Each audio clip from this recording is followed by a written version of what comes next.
Tomorrow's news today. As the situation worsens in the nightmare that is Venezuela, the United States has decided to flex its diplomatic muscle in an attempt to unseat Nicolas Maduro and replace him with the opposition leader, Juan Guaido. Multiple organizations and countries have thrown their support behind Guaido, considering him the head of the new legitimate government, the National Assembly, which was sidelined by Maduro last year. Among the countries which support Guaido are the US, Canada, UK, Brazil, and most of the other South American nations.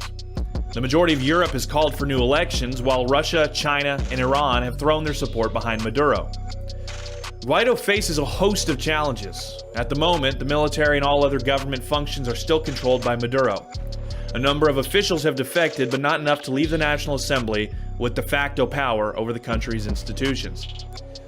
This alone poses multiple problems. Most obviously, without power over the government, Guaido cannot get anything done. And most dangerously, with Maduro maintaining control over the military and the police, Guaido and his supporters could be arrested at any moment.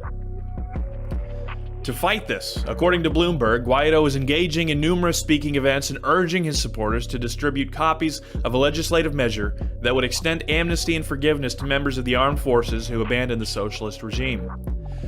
Maduro may or may not attempt to imprison his opposition, but the international spotlight may deter such an action at this point.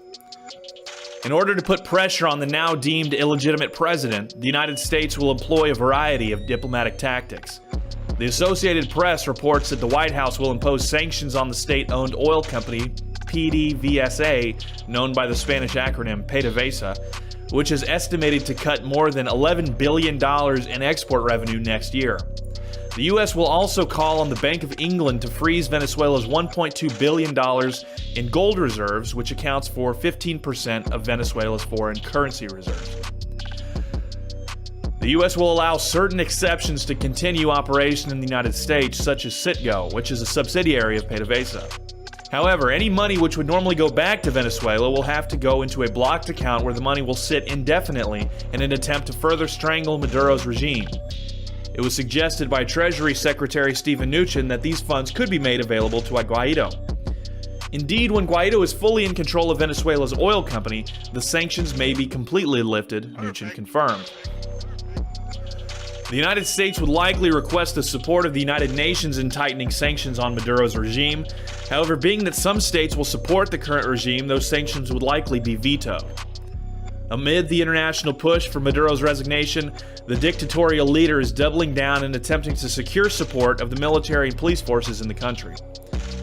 His success or failure depends ultimately on his ability to maintain power through these forces.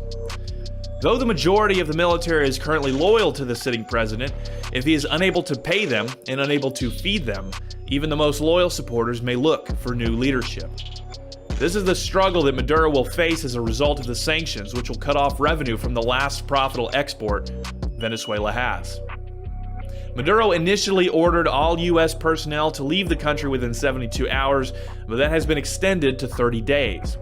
He is also now seeking a meeting with President Donald Trump, but it may be too late, as the U.S. has already officially recognized Juan Guaido as the official leader of Venezuela.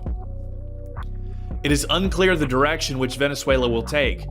The U.S. and others are placing tremendous pressure on Maduro, and we have been assured that no options are off the table. John Bolton's notepad was even photographed with the note, 5,000 troops to Colombia.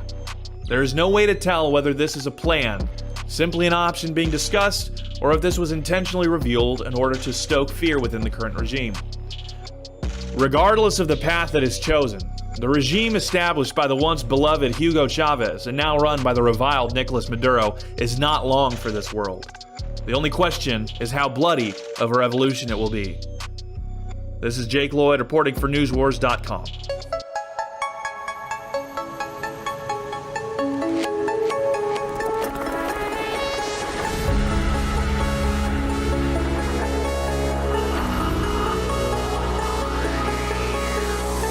InfoWars, tomorrow's news today.